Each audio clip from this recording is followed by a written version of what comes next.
let's read this question. The question says, in which of the following species bond angle is expected to be more than 120 degree? Option A, PCl4 plus, option B, NO2 minus, option C, NO2 plus, option D, XeF2. The key concept for this question is bond angle.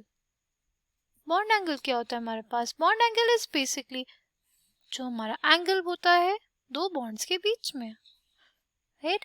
ये हमारे पास होता है क्या? ये होता है bond angle. Now हमारे पास पूछा है कि किस में बॉन्ड एंगल ज्यादा होगा 120 डिग्री से। पहला हमारे पास PCl4 प्लस।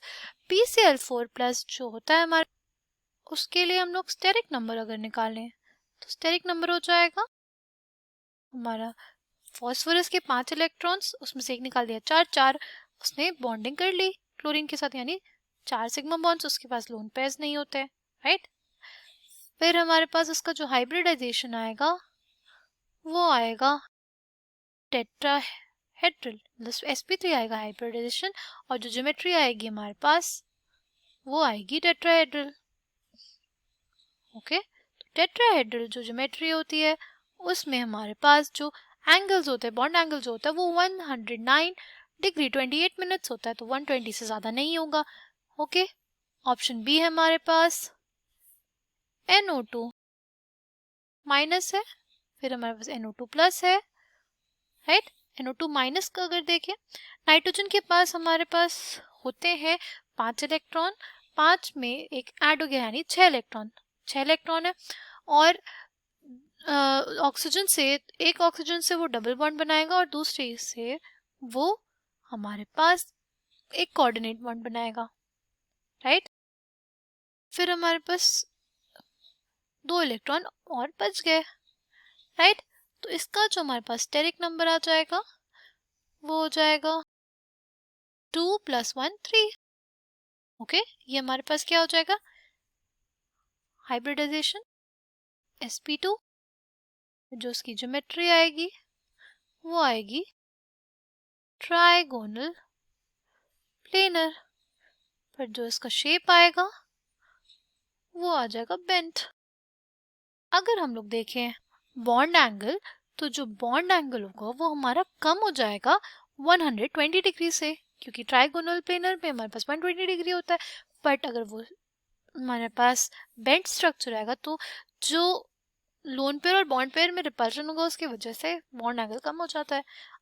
देखिए NO2 प्लस में नाइट्रोजन के पास 5 इलेक्ट्रॉन, एक निकल गया मतलब 4, और 4 इलेक्ट्रॉन्स तो ऑक्सीजन के साथ डबल बॉन्ड बनाने में और 2 ऑक्सीजन को कोऑर्डिनेट बॉन्ड से देने में चले गए, तो बेसिकली इसका जो स्टेरिक नंबर आएगा वो आ जाएगा 2।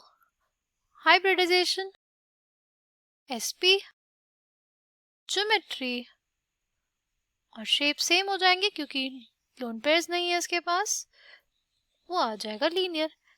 इसमें जो बॉन्ड एंगल होगा वो होगा 180 डिग्री, इस वजह से इस केस में हमारा बॉन्ड एंगल 120 से ज़्यादा हो गया। लास्ट है हमारे पास XeF2। Xe के पास हमारे 8 इलेक्ट्रॉन, 2 से उसने बॉन्डिंग कर ली फ्लोरीन से, और बचे 6 इलेक्ट्रॉन्स यानी 3 लोन पेयर्स। सो स्टेरिक नंबर उसका जो आएगा हमारे पास वो आ जाएगा 3 + 2 5, राइट? जब स्टेरिक नंबर 5 तो हाइब्रिडाइजेशन sp3d, और जो हमारा ज्योमेट्री आएगा वो आएगा ट्राइगोनल बाइपिरामिडल। जो हमारा शेप आएगा वो आएगा लीनियर, उसमें शेप लीनियर आएगा बिकॉज उसमें 3 हमारे पास लोन पेयर्स हैं, राइट? ये लोन पेयर है। अगर हम लोग, ये तो उसकी ज्योमेट्री हो गई, शेप जो आएगा वो ऐसा आएगा, तो इसमें बॉन्ड एंगल क्या हो जाएगा? बॉन्ड एंगल हो जाएगा 180 डिग्री। तो क्वेश्चन में क्या पूछा था कि 120 से ज़्यादा किस में बॉन्ड एंगल होगा, तो हमारा करेक्ट आंसर हो जाएगा ऑप्शन सी और option D. I hope you understood it well. Thank you and all the best.